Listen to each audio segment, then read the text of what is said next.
नमस्कार दोस्तों, बुनियाद एजुकेशन हब में आपका स्वागत है। दोस्तों, अपना जो चैप्टर चल रहा है वो पाचन तंत्र वाला चैप्टर है। और पाचन तंत्र में मैंने आपको जो मुख से पाचन है वो भी मैंने बता दिया, आमाशय में जो पाचन है वो भी मैंने आपको बता दिया। आगे वाला अपना जो भाग हो जाएगा पाचन तंत्र का वो हो जाएगा छोटी आंत। कौन सा हो जाएगा? छोटी आंत। छोटी आंत दोस्तों, छोटी आंत के बारे में आप याद रखना, ये एक पाचन तंत्र का महत्वपूर्ण भाग है। ये एक पाचन तंत्र का महत्वपूर्ण भाग, तो आपको याद रखना छोटी आंत के बारे में याद रखना। ये क्या है? ये आपको याद रखना कि जो पाचन तंत्र है और इसका महत्वपूर्ण भाग है। इसका क्या है? महत्वपूर्ण भाग है। ठीक है। और इस छोटी आंत की लंबाई कितनी होती है? इसकी लंबाई होती है दोस्तों 7 मीटर। छोटी आंत की लंबाई कितनी है? तो छोटी आंत की अगर अपन लंबाई के बारे में बात करें तो लंबाई में आपको याद रखना इसकी लंबाई है 7 मीटर। इसकी लंबाई कितनी है? 7 मीटर। मतलब ये आहार नाल का सबसे लंबा भाग है। आपसे पूछ लिया जाए कि आहार नाल का सबसे लंबा भाग कौन सा है, तो आहार नाल का सबसे लंबा भाग है तो वो आपको याद रखना है छोटी आंत है, और जिसकी लंबाई कितनी है? 7 मीटर। ठीक है। इसके अलावा दोस्तों आपको याद रखना कि जो भोजन है ना, भोजन और भोजन का जो सर्वाधिक पाचन होता है, भोजन का जो सर्वाधिक पाचन एवं अवशोषण, पाचन एवं अवशोषण वो कहाँ होता है? तो वो आपको याद रखना छोटी आंत में होता है। ठीक है। इसके अलावा आपसे पूछ लिया जाए कि छोटी भोजन का पूर्ण पाचन कहाँ होता है, तो भोजन का जो पूर्ण पाचन होता है वो छोटी आंत में होता है। और भोजन की जो पाचन की शुरुआत होती है वो अपने मुख से होती है, और पूर्ण पाचन होता है छोटी आंत में होता है। सर्वाधिक पाचन होता है वो भी छोटी आंत में होता है। भोजन का जो अवशोषण होता है वो भी कहाँ होता है? छोटी आंत में होता है। ठीक है। अब देखिए दोस्तों, जो छोटी आंत है इसे 3 भागों में बांटा गया है। इसे कितने भागों में बांटा गया है? तो आपको याद रखना छोटी आंत को 3 भागों में बांटा गया है। जो छोटी आंत है तो इसके बारे में आप याद रखना, इसे 3 भागों में बांटा गया है। और 3 भागों में प्रथम भाग कौन सा है? तो प्रथम भाग हो जाएगा ग्रहणी। प्रथम भाग कौन सा हो जाएगा? ग्रहणी। और ग्रहणी को इंग्लिश में अपन क्या कहते हैं? इंग्लिश में अपन कहते हैं डायोडीनम। इंग्लिश में अपन किस नाम जानते हैं? डायोडीनम। और ग्रहणी के बारे में आप याद रखना दोस्तों, ये छोटी आंत का क्या होता है? तो आपको याद रखना ये छोटी आंत का प्रथम भाग होता है। छोटी आंत का प्रथम भाग एवं छोटी आंत का सबसे छोटा भाग होता है। छोटी आंत का सबसे छोटा भाग होता है और छोटी आंत का क्या होता है? ये प्रथम भाग होता है। इसके अलावा दोस्तों आपको याद रखना है ये जो ग्रहणी है ना, ये ग्रहणी, तो ये आपको याद रखना अमाशय से जुड़ा रहता है। जो अमाशय होता है ना, अमाशय से जुड़ा होता है। और ये अंग्रेजी की सी या यू, अंग्रेजी की सी या यू संरचना होती है। और इसकी जो लंबाई होती है, इसकी लंबाई होती है 25 सेंटीमीटर। इसकी 25 सेंटीमीटर लंबाई होती है। अंग्रेजी की सी अक्षर या यू अक्षर के समान इसकी क्या होती है? आकृति होती है। ठीक है। अब देखिए दोस्तों, जब भोजन छोटी आंत में पहुंचता है और छोटी आंत से वो भोजन कहाँ पहुंचता है? ग्रहणी में पहुंचता है। और ग्रहणी में भोजन के पहुंचने के बाद में क्या होता है? लीवर से पित्तरस आकर इसमें मिल जाता है। तो सबसे पहले आपको याद रखना कि ये जो यकृत है, और इसको अपने क्या कहते हैं? लीवर भी कहते हैं। क्या कहते हैं? लीवर। और ये अपने शरीर की सबसे बड़ी ग्रंथि है। इसको ये पाचक ग्रंथि है। अब जो ये ग्रहणी है ना, ग्रहणी में भोजन के पहुंचने के बाद, ग्रहणी में भोजन के पहुंचने के बाद क्या होता है कि यकृत से और जो पित्तरस है, यकृत से जो पित्तरस है और वो कहाँ पहुंच जाता है? वो ग्रहणी में पहुंच जाता है। ठीक है। फिर आपसे पूछ ले जाए कि पित्तरस का निर्माण कहाँ होता है? तो पित्तरस का निर्माण होता है दोस्तों यकृत में, लीवर में। कई क्या बच्चे क्या कर जाते हैं कि पित्ताशय में निर्माण होता है। नहीं, पित्ताशय में क्या होता है? पित्ताशय के बारे में आप याद रखना, पित्ताशय जिसको अपन क्या कहते हैं? जिसे अपन गाल ब्लैडर के नाम से जानते हैं। जैसे अपन किस नाम जानते हैं? Gall bladder. पित्ताशय में तो क्या होता है? पित्तरस स्टोर होता है। ठीक है। और पित्तरस का जो निर्माण होता है वो होता है अपने लीवर में। कहाँ होता है? लीवर में होता है। अब पित्तरस क्या होता है दोस्तों? क्षारीय होता है। कैसा होता है? क्षारीय होता है। और ये भोजन के माध्यम को कैसा बना देता है? क्षारीय बना देता है। ठीक है। और इसका पीएच मान कितना है, इसका पीएच मान अगर अपन बात करें तो इसका पीएच मान हो जाएगा 7.8। कितना हो जाएगा, 7.8 इसका क्या होता है का पीएच मान हो जाएगा।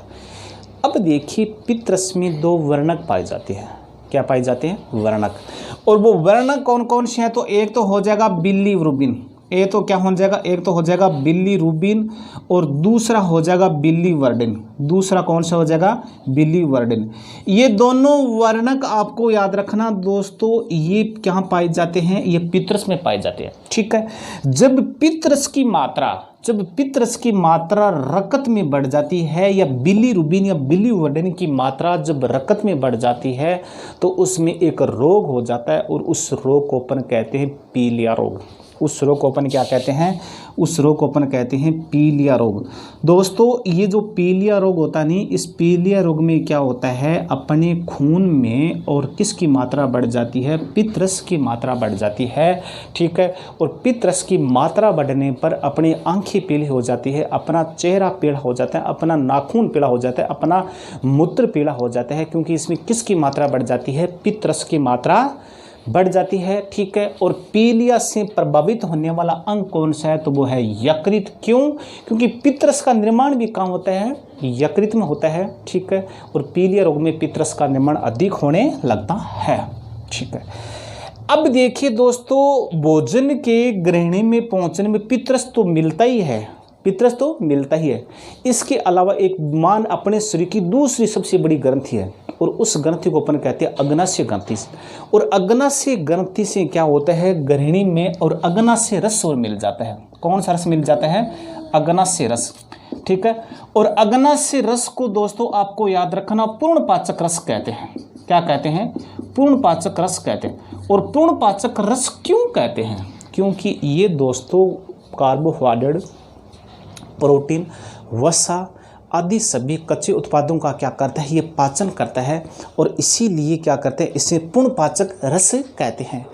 अब देखिए दोस्तों, इनका पाचन करने वाले इसमें एंजाइम कौन कौन से एंजाइम पाए जाते हैं, तो एंजाइम के बारे में अगर बात करें तो 1 नंबर एंजाइम हो जाएगा ट्रिप्सिन।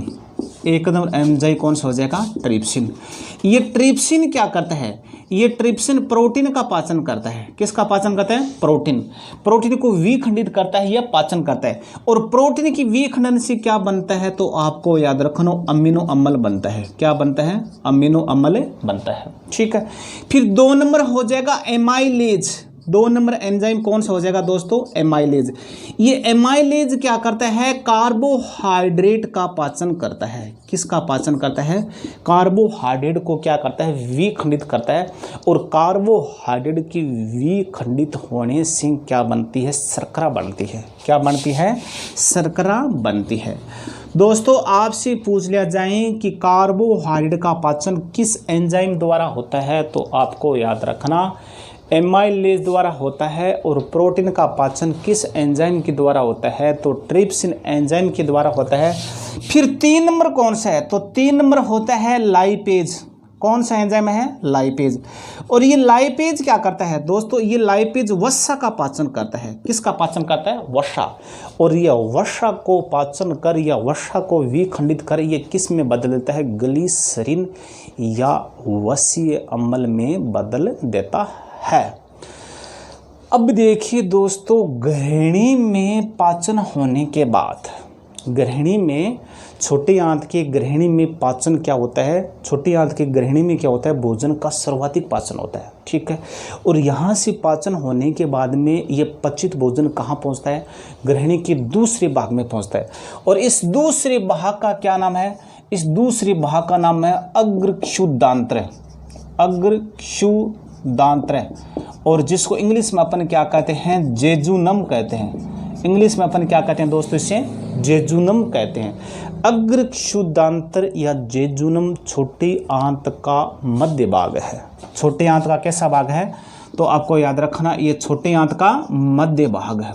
ये छोटी आंत का मध्य भाग है, ठीक है।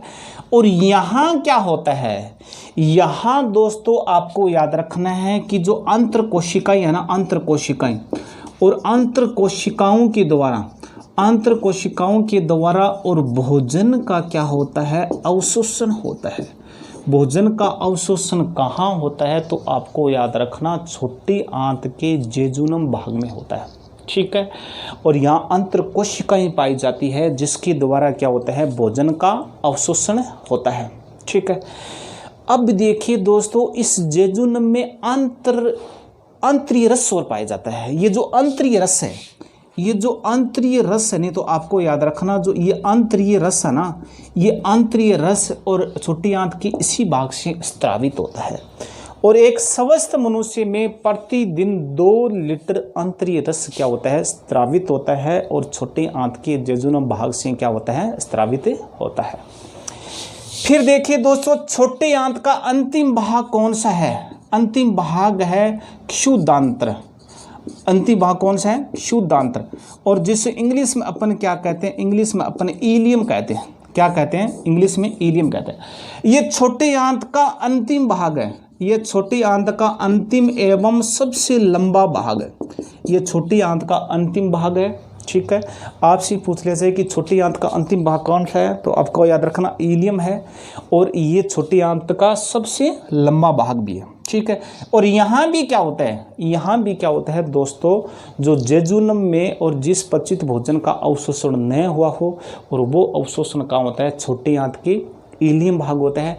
और ये इलियम जो छोटी आंत का अंतिम भाग है, ये बड़ी आंत से जुड़ा हुआ है, बड़ी आंत से जुड़ा हुआ है।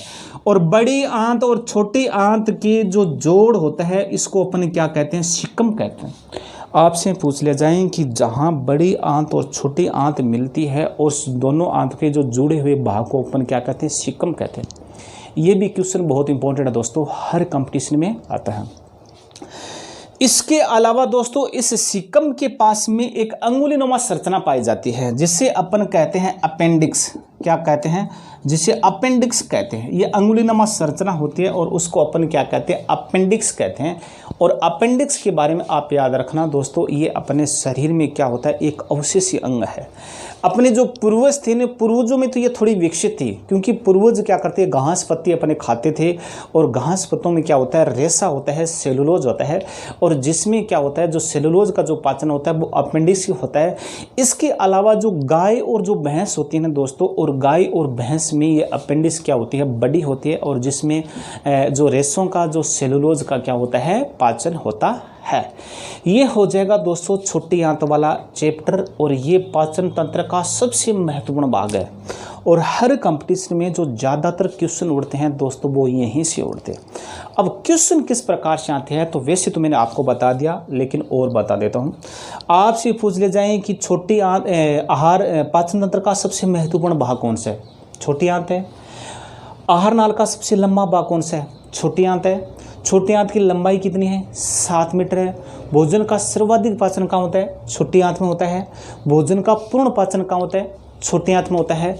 और छोटी आंत के प्रथम भाग को अपन क्या कहते हैं, गृहिणी कहते हैं। क्या कहते हैं, गृहिणी। इंग्लिश में अपन क्या कहते हैं, ड्यूडेनम कहते हैं, ठीक है। और छोटी आंत का सबसे छोटा भाग क्या होता है, गृहिणी होता है। ये अमाशय से जुड़ा होता है, इसकी आकृति अंग्रेजी की सी या यू जैसी होता है। छोटे आंत के गृहिणी भाग में ही भोजन का सर्वाधिक पाचन होता है।